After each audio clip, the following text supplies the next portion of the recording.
Le constat est frappant en région Hauts-de-France. Plus d'une personne sur 10 est touchée par l'illettrisme. Il s'agit de personnes qui ont appris à lire et à écrire, mais dont les compétences se sont perdues au fil des années à cause d'un manque de pratique, d'un handicap ou de difficultés scolaires. Les personnes perdent peu à peu confiance et sont isolées. Des formations publiques à la lecture et à l'écriture existent, mais elles ne rencontrent pas leur public.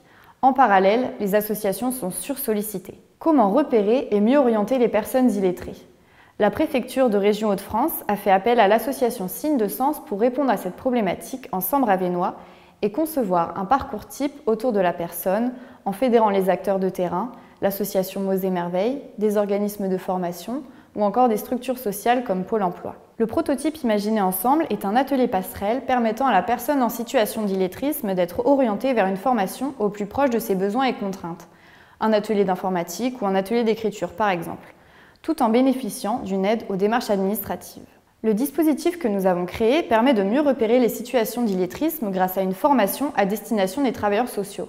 Lorsque la personne est mise en confiance, accompagnée et impliquée, un tremplin se met en place pour la diriger vers une formation publique et permettre une reconnaissance de son apprentissage en lecture et en écriture.